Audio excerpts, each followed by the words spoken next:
Okay, welcome back. I pretty much got this as thin as I think I can get. If I can go thinner, I would. I just a little worried about time not being able to show this to you. So I have here probably, this is more like in circumference, probably 5 inches, I would say.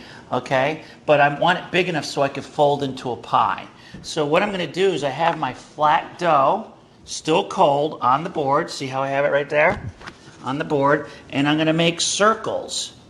And I may have to re-roll this dough. If you have to re-roll it, the ones that have to be re-rolled, put it together, put it back in the refrigerator, let it get cold again. But meanwhile, I'm just going to do 2 pies here so you can see what I'm talking about. There's one. And you can make these bigger. I've used one that's probably, I would say another, probably this big. So it's just up to you how big you want to start. I'm going to throw that back. And then what you're going to do is it's really simple. You're just going to take your meat sauce that we made, right? Your meat sauce, however you want to do it. It's basically been dried, not too wet. And that might be too much for that one, but you know, sometimes your eyes are bigger than your stomach, as they say. And then what you're doing is you're just going to take it like this. Hey, Molly?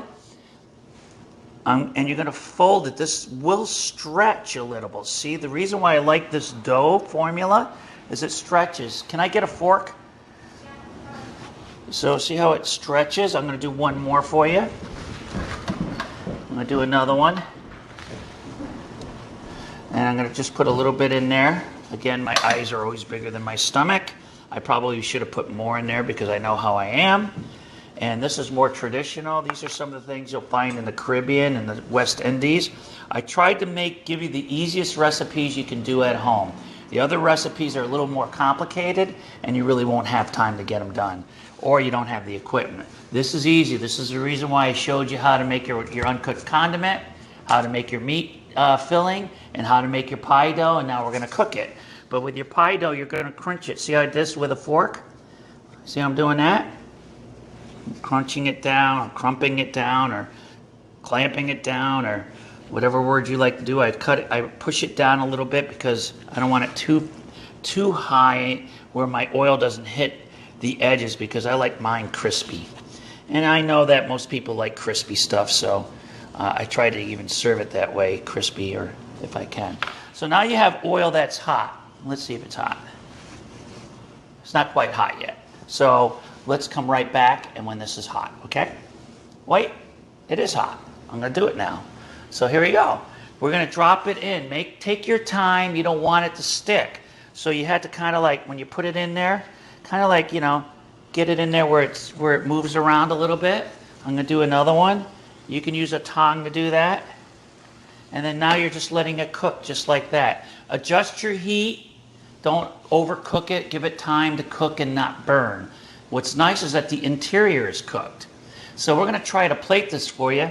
And it's going to cook on one side for a minute. And then if you can get me a plate, Molly, you can put that down. You can give me a plate. I'll show them how they're just going to have to at least try to give it some sort of plating that looks good, that we can talk about in our discussions, okay? You know, we have to be accountable. This is a 5-unit course, and that means, accountability means that we have to make sure that we get into these discussions.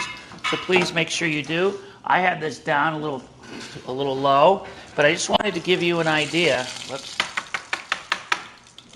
of how it's going to work. So I'm just going to turn this one here, and you can see the color I'm coming up with over here. Check it out. I like to have mine a little darker, but you can see how this one is right here. It's a little bit darker. I'm going to move it up this way so you can see it. And so I'm going to let it keep frying.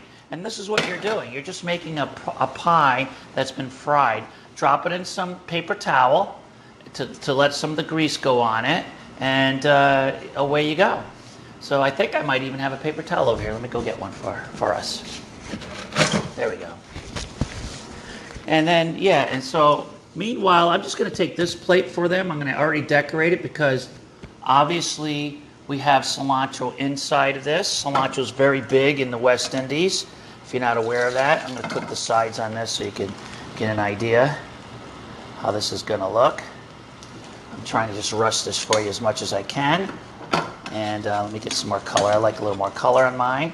So the first ones are always the most difficult, obviously, because you want yours crispy or whatever, but this is going to work for us for the time being.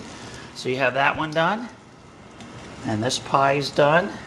I don't think we've ever done these pies before. If we have, good. That means that this should be an easier project for you to do at home. I'm trying to get this picked up. Okay, so now we're ready. So now you have your pies, and we'll put one like this, and we'll put the other one like this, and then maybe a little tomatillo salsa, whatever you want to do for color as a salsa, and you're done. Good luck. Any questions, you know how to find me, contact me, text me, etc. See you soon.